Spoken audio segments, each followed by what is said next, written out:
Hello friends, welcome to my YouTube channel. जैसे कि आप लोगों को पता है, हमने सीडीपी की सीरीज़ स्टार्ट की हुई है जिसमें हम सीडीपी के सारे चैप्टर्स पढ़ रहे हैं। ये सीडीपी की सीरीज़ आपके सभी टीचिंग एग्ज़ाम्स के लिए इक्वली इम्पॉर्टेंट है, फिर वो सीटेट हो, एचटेट हो, रीट हो, कोई भी एग्ज़ाम हो। सो इस सीरीज़ में हमारा आज का टॉपिक है कॉग्निटिव डेवलपमेंट। कॉग्निटिव मतलब मानसिक, हमारा मानसिक विकास कैसे होता है, मेंटल डेवलपमेंट कैसे होता है। तो ये थ्योरी जो थी वो जीन पियाजे ने दी थी। तो हम इस थ्योरी को जीन पियाजे की थ्योरी के नाम से भी जानते हैं, बट मैंने इसको इसीलिए इस तरीके से लिखा है ताकि आपको भी याद रहे कि ये क्या थ्योरी थी, मेंटल डेवलपमेंट की या फिर कॉग्निटिव डेवलपमेंट की। जीन पियाजे की थ्योरी थी। जीन पियाजे कौन थे? एक स्विस के साइकोलॉजिस्ट थे, जिनका बर्थ हुआ था 1896 में और डेथ हुई थी 1980 में। ठीक है, इनको फादर ऑफ चाइल्ड साइकोलॉजी भी बोला जाता है। इनका बहुत बड़ा कंट्रीब्यूशन है साइकोलॉजी के अंदर, चाइल्ड साइकोलॉजी के लिए। और इनकी जो थ्योरी थी वो इतनी इफ़ेक्टिव थी कि वो आज तक एक्सेप्टेड है। उसके अंदर कोई as such big loophole नहीं था कि जिसको सोच करके इस थ्योरी को डिनाई किया जा सके। इन्होंने एक बुक भी लिखी थी जिसका नाम था जेनेटिक एपिस्टेमोलॉजी। तो इनकी बुक का इस तरीके का नाम था ही इसलिए क्योंकि वो एक बायोलॉजिस्ट भी थे। उनका मेन जो था ग्राउंड वो बायोलॉजी से रिलेटेड था। तो उन्होंने उसी से रिलेटेड कुछ जीन्स पर स्टडी करते हुए एक बुक लिखी थी और उसका नाम दिया था जेनेटिक एपिस्टेमोलॉजी। इनको रेडिकल कंस्ट्रक्टिविज्म का या कॉग्निटिव कंस्ट्रक्टिविज्म का भी फादर बोला जाता है। तो कंस्ट्रक्टिविज्म का ही मतलब होता है बनना। तो कॉग्निटिव बनना या कॉग्निटिव डेवलपमेंट होना, मानसिक विकास कैसे होता है, दिमाग जो कहते हैं राइप सिचुएशन में, मैच्योर सिचुएशन में कैसे आता है। तो ये उसके बिहाफ पे उन्हें बोला गया है फादर ऑफ कॉग्निटिव कंस्ट्रक्टिविज्म, कि दिमाग की संरचना कैसी होती है या दिमाग के अपने आप में कैसे आकर के मैच्योर होता है। फिर जीन पियाजे ने बच्चों को लिटिल साइंटिस्ट बोला था। ये एग्जाम्स में पूछा जाता है क्वेश्चन कि लिटिल साइंटिस्ट्स बच्चों को किसने बोला था, तो वही जीन पियाजे ने। देन उसके बाद उन्होंने ये बताया था कि बच्चों की सोचने की एबिलिटी जो होती है वो बड़ों से बहुत अलग होती है। ठीक है, वो बड़ों के कंपैरिजन जैसा नहीं सोच सकते, ना ही मतलब उनके अंदर इतनी एबिलिटी है कि बड़ों की तरह सोच पाए। उनके दुनिया को देखने का नज़रिया बहुत अलग है। और उन्होंने ये जो एक्सपेरिमेंट किया था और पूरी थ्योरी जो उनकी बेस्ड थी, उनके खुद के अपने 3 बच्चे थे, उन्होंने अपने ही तीनों बच्चों का बिहेवियर नोटिस करके और वो जो सेम पैटर्न तीनों बच्चों के इन्होंने देखे, उसको देख करके ये पूरी थ्योरी दी है। और समवेयर यही एक इनकी थ्योरी का ड्रॉबैक था कि जो बाद में साइंटिस्ट्स आए उन्होंने बोला कि हर बच्चा अपने आप में अलग है, तो आप केवल अपने बच्चों के बिहाफ पर ही ऐसा कैसे कह सकते हैं कि ये सारे जो भी सिम्टम्स हैं या जो भी आपने कैरेक्टरिस्टिक्स दिए हैं ये बाकी बच्चों में भी होंगे। पर समवेयर ये ड्रॉबैक इतना ज़्यादा नहीं माना गया, क्योंकि उन्होंने जितने भी सिम्टम्स बताए थे स्टेज के अकॉर्डिंग, वो कहीं ना कहीं 90% बिल्कुल एक्यूरेट थे जो बाकी बच्चों में भी देखे गए थे। फिर उसके बाद ये मोस्ट इम्पॉर्टेंट टर्म आता है कि पियाजे ने बोला था कि आप हमारे माइंड के अंदर, बच्चों के माइंड के अंदर छोटे छोटे बॉक्सेस होते हैं, जिन बॉक्सेस के अंदर बच्चा अपनी इंफॉर्मेशन को स्टोर करके रखता है। उन बॉक्सेस को स्कीमा बोला उन्होंने। जीन पियाजे ने अपनी इस थ्योरी में कॉग्निटिव डेवलपमेंट को 4 स्टेजेस में डिवाइड किया था। वो 4 स्टेजेस थी: sensory motor, pre operational, concrete, formal operational. तो जो आप इसको निमोनिक बना सकते हो, SPCF। तो SPCF याद रख सकते हैं ऐसे। देन S से सेंसरी मोटर, P से प्री ऑपरेशनल, C से कॉन्क्रीट, F से फॉर्मल ऑपरेशन। जो इनके की टर्म्स हैं मैं पहले वो बता देती हूँ आपको, फिर इनकी जो कैरेक्टरिस्टिक्स हैं वो डिस्क्राइब कर लेंगे। सेंसरी मोटर में बच्चा सेंसेस से काम करता है। प्री ऑपरेशनल, ऑपरेशनल जो उनकी स्टेज होती है उससे पहले की स्टेज होती है प्री ऑपरेशनल, जिसमें बच्चा अपनी दुनिया में मगन रहता है। वो बाहर का कोई भी काम बहुत ही मेंटल एबिलिटी को यूज़ करके नहीं करता है, ठीक है, अपनी इमेजिनेशन की दुनिया में रहता है। कॉन्क्रीट ऑपरेशनल स्टेज 2 टाइप में डिवाइडेड है, एक कॉन्क्रीट एक फॉर्मल। कॉन्क्रीट में क्या है कि बच्चा जो है जितनी चीज़ें उसके सामने हैं वो केवल उन्हीं को देखता है, उन्हीं को समझता है, उसके अलावा उसे नहीं पता कि इसके अलावा भी कुछ हो सकता है। फॉर्मल ऑपरेशन में क्या है कि बच्चा एब्स्ट्रैक्ट थिंकिंग भी कर पाता है, बच्चा उस चीज़ को भी सोच और समझ पाएगा। जैसे अगर आप बच्चे से बात करोगे, गैलेक्सी के बारे में बताओगे, कि बच्चे को प्लैनेट्स के बारे में बताओगे, तो वो चीज़ें उसे दिखती नहीं है, उसके सामने नहीं है, बट वो स्टिल उन चीज़ों को समझ सकता है कि अच्छा ऐसी भी चीज़ें एग्जिस्ट करती हैं। लेकिन जो बच्चा कॉन्क्रीट ऑपरेशनल स्टेज में है वो इन सब चीज़ों को नहीं समझ पाएगा, उसको इन चीज़ों को समझना बहुत मुश्किल रहेगा। ओके, तो अब हम इनकी 1 बाय 1 स्पेशलिटी कैरेक्टरिस्टिक्स पढ़ लेते हैं। सेंसरी मोटर स्टेज जो होती है इसमें सेंसेस बच्चे के काम करते हैं और सेंसेस से ही बच्चा सीखता है, सेंसेस ही उसके यहाँ पर टीचर हैं। यहाँ पर क्या है, बच्चा जो है उसका जो बच्चे का जो बिहेवियर है वो गोल ओरिएंटेड रहता है। मतलब बच्चे के सामने जो चीज़ रखी है बच्चा उसी से खेलेगा बार बार, उसको और किसी चीज़ से कोई मतलब नहीं है। मीन्स जैसे अगर आपने छोटे बच्चे के सामने आपने देखा भी हो कि अगर वो एक बार अगर उसने अपने हैंड्स को मुंह में सक करना स्टार्ट कर दिया, फिर आप उसके आगे खिलौना रख दो, फिर आप उसके आगे कुछ भी XYZ रख दो, उसको थोड़ा सा डिस्ट्रैक्ट करना, बार बार लेगा अपने हैंड्स को ही माउथ में डालेगा। या अगर वो किसी टॉय के साथ ऐसे शेक करके खेल रहा है तो वो उसको शेक ही करता रहेगा, जो चीज़ उसको प्लेजर दे रही है वो उसी स्टेज पे अटका रहेगा, ठीक है। ऑब्जेक्ट परमानेंस होती है यहाँ पे बच्चा, ऑब्जेक्ट परमानेंस का मतलब होता है कि बच्चे के सामने जो है बच्चा बस उसी से खेलेगा। अगर आप किसी चीज़ को बच्चे के सामने से उठा के बोलो कि वो खो गई, तो फिर बच्चा उसे ढूंढता नहीं है, बच्चे को लगता है कि जो चीज़ उसके सामने है बस वही है जो भी है, उसके अलावा कुछ नहीं है। इमिटेशन, बच्चा एकदम से इमिटेट करता है। इसी स्टेज पे आप बच्चे को बोलना भी सिखाते हैं, जैसे बोलो मम्मा, पापा। अगर आप बाय द वे किसी अदर पर्सन को बोल रहे हो हट, तो बच्चा आपको एकदम से इमिटेट करता है हट, उसको नहीं पता कि ये चीज़ किससे बोलनी है किससे नहीं बोलनी है। जो आप बोलते हो बच्चा उसी को इमिटेट करता है। रिफ्लेक्स एक्शंस डेवलप कर जाते हैं एकदम से। आपने समटाइम देखा हो कि आपके सामने कोई चीज़ रखी है, बच्चा इतना इंस्टेंटली उस चीज़ को ऐसे करके उठा लेता है और आप कोई चीज़ फैला देता है उसको, या जैसे एकदम बच्चा खेल रहा है, खेलते खेलते आपके एकदम से जो बच्चा स्लैप कर देता है, तो ऐसा लगता है जैसे उसने चांटा मारा है। चांटा नहीं मारता, वो उसके फिर रिफ्लेक्स एक्शंस होते हैं जो एकदम से काम करते हैं। उसको थोड़ी पता है वो कि वो जो कर रहा है वो स्लैप कर रहा है, नहीं, इट जस्ट दैट कि उसने कहीं वो ऐसा कुछ देखा होगा या उसने किसी को खेलते हुए देखा होगा, बस उसने उस चीज़ को इमीडिएट किया और एकदम से, और इतने फास्ट इसका रिफ्लेक्स एक्शन होता है कि आप उस चीज़ को रोक नहीं पाते। जब तक आप समझ पाते हैं तब तक वो काम हो जाता है, ठीक है। एनिमिस्टिक थिंकिंग होती है यहाँ पे बच्चे की। एनिमिस्टिक थिंकिंग का मतलब होता है कि बच्चा बस इमेजिनेशन टाइप की वो इमेजिन करता रहता है।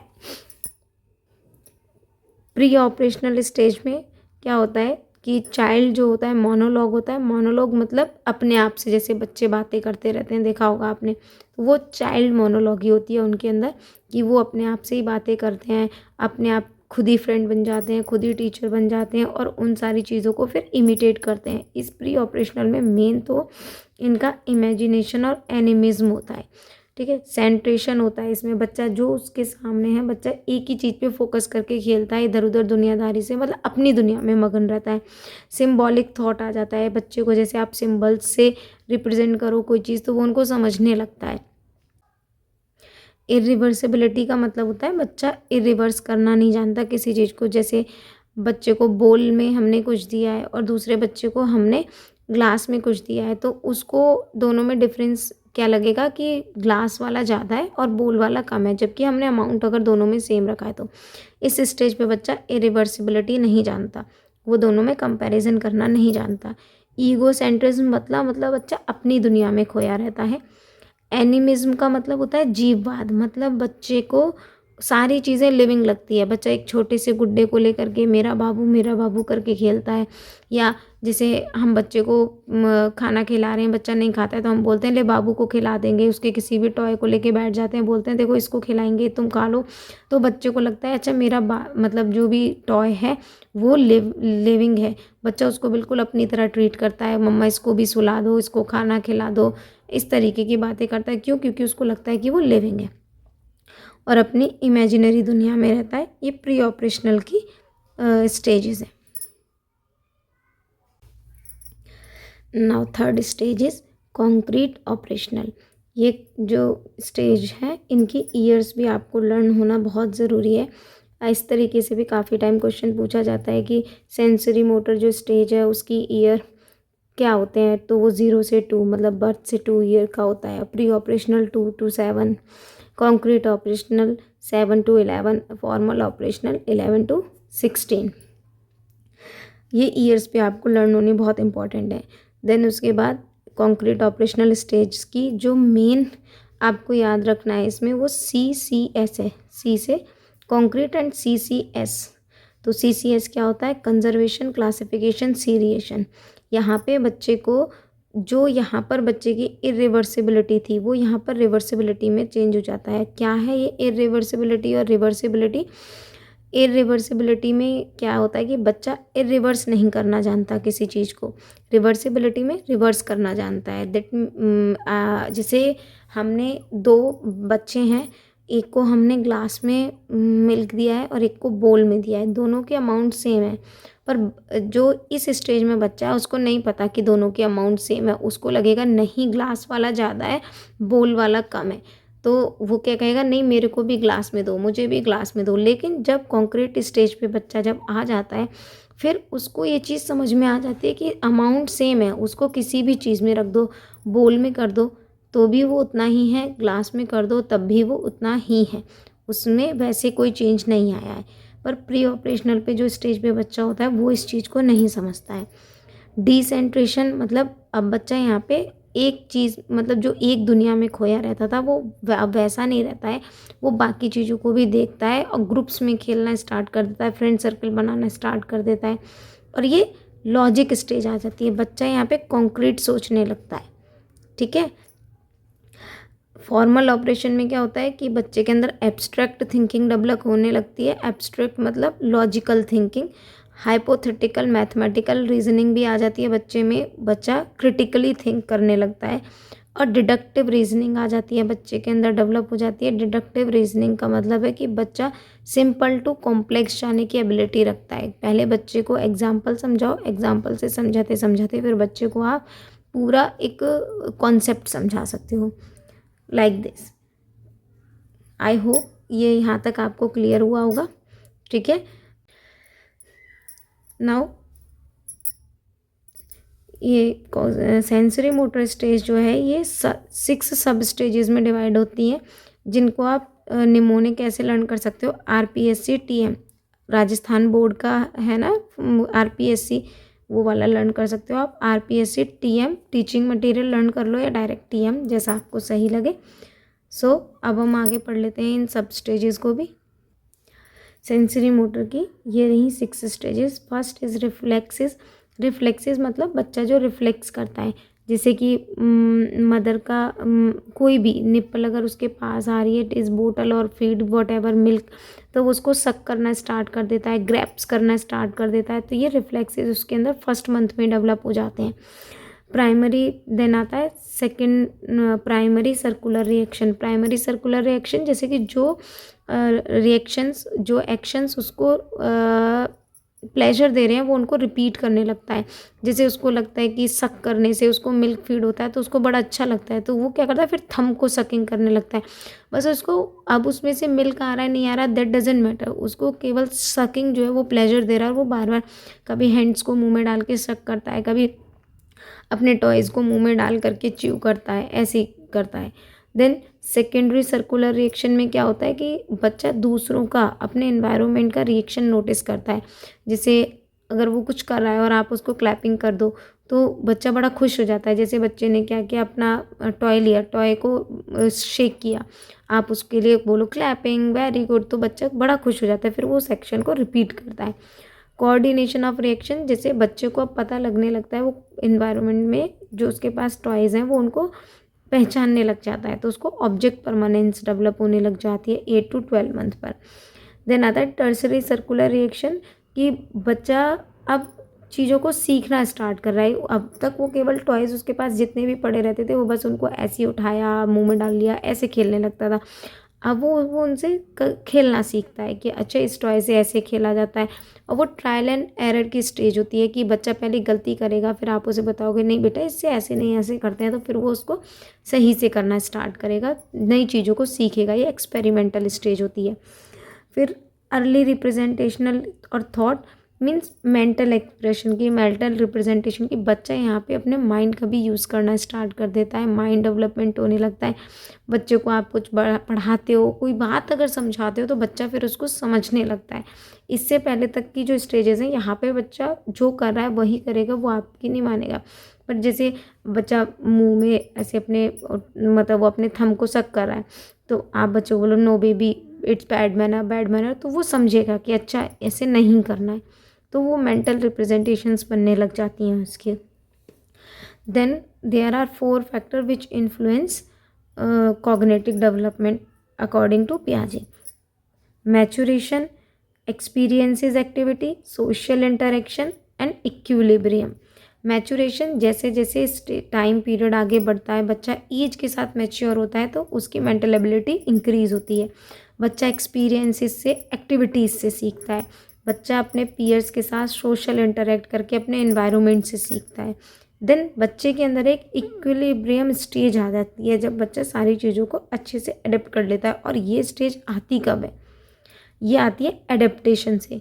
और एडेप्टेशन तो नॉर्मल एडेप्टेशन टर्म का मतलब होता है किसी चीज़ को स्वीकार कर लेना। किसी भी चीज़ को स्वीकार करके इक्विलिब्रियम में आने तक की जो स्टेज है उसके लिए 2 रास्ते हो सकते हैं। कोई इंसान किसी चीज़ को एडेप्ट कर रहा है और उसके बाद वो इक्विलिब्रियम की स्टेज में है, स्थिरता की स्टेज में है, तो वो कैसे आएगा? 2 तरीके हैं उसके, एसिमिलेट करके या एकोमोडेट करके। तो एसिमिलेशन का मतलब क्या होता है कि आपकी जो स्कीमा है उसके अंदर आप नई इन्फॉर्मेशन को ऐड ऑन कर लेते हो। एकोमोडेशन में क्या है कि वो जो भी आपकी स्कीमा है आप उसको प्रॉपर चेंज ही कर लेते हो, आप उसको प्रॉपर चेंज। जैसे पहले तो मैं इनकी एक हिंट दे देती हूँ। एसिमिलेशन, जैसे कि एस में सम जैसा साउंड आ रहा है, एसिमिलेशन, या फिर मिलाना, मिलेशन, तो मतलब ऐड ऑन करना न्यू चीज़ों को। एकोमोडेशन, मोडेशन, मॉडिफिकेशन, ठीक है, तो ट्रांसफॉर्मेशन या मॉडिफिकेशन होना। Got it? अब हम इसकी कैसे बातें करेंगे, जैसे मैं आपको एक एग्जांपल लेके सिखाती हूँ। जैसे बताती हूँ, मेरा छोटा बेबी है, तो फर्स्ट टाइम मैंने उसको जब काऊ से इंट्रोड्यूस कराया, तो ऐसे ही हम एक बार कहीं जा रहे थे तो उसको मैंने काऊ दिखाई, तो वो उसने काऊ को देख के बोला 2-4 बार, तो मैंने रिपीट किया। देन वो समझ गया कि अच्छा, जो भी उसके माइंड में इमेज रही होगी, मे बी मेरे अकॉर्डिंग जो उसने देखा कि एक वाइट कलर की कुछ बड़ी सी, तब वो कलर को तो जबकि कोऑर्डिनेट करना जानता भी नहीं है अभी, बट स्टिल, कि बड़ी सी 4 लेग्स हैं उसके, कुछ ऐसा शेप का मुंह है, तो दैट मीन्स ये काऊ है। देन हम कुछ टाइम बाद हम अपने गांव गए, तो वहाँ पर मैंने उसको बफेलो दिखाई, तो बफेलो मैंने दिखा के बोला व्योम बफेलो, एंड देन ही से मम्मा काऊ। तो क्या है कि उसके अंदर ये चीज़ अभी दोनों में डिफरेंस करना नहीं जानता, ठीक है। तो क्या है, अभी ये उसकी कैसी स्टेज है, जैसे वो अभी प्री ऑपरेशनल पर है, वो अपनी दुनिया में जो उसको आता है बस वही आता है, उसके अलावा वो किसी चीज़ को समझेगा नहीं। पर जब जैसे जैसे मैं बार बार रिपीट करके उसको काऊ और बफेलो में डिफरेंस बताऊंगी, तो धीरे धीरे वो चीज़ उसको क्या होगा, वो एसिमिलेट करेगा, उसको ये डिफरेंस दिखाई देगा कि वाइट कलर की समवेयर जो होती है वो काऊ होती है, ब्लैक कलर की जो समवेयर है वो उसकी क्या है, बफेलो है। लेकिन एकोमोडेशन उसके पास कब आएगा, जब वो एंटायरली दोनों में प्रॉपर डिफरेंस करना स्टार्ट कर देगा तब उसको समझ में आएगा। इनिशियल स्टेज पे क्या है कि जैसे बच्चे को क्या लगता है कि जितने भी चार पैर के जानवर हैं वो सारे सेम हैं। वो डॉग को भी डॉग बोल देगा, कभी उसने कैट देखी तो वो उसको भी डॉगी बोल रहा है।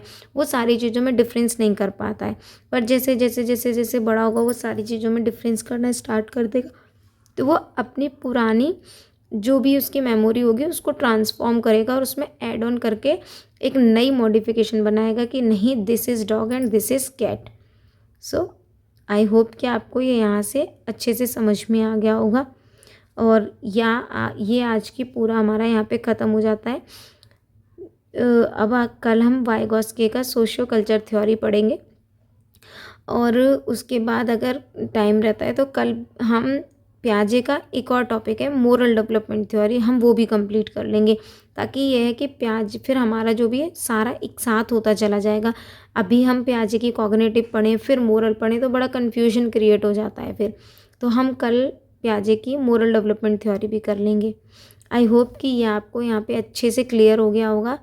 एंड अगर फिर भी कोई डाउट होता है तो please let me in comment section, let me know in comment section, and thank you for watching.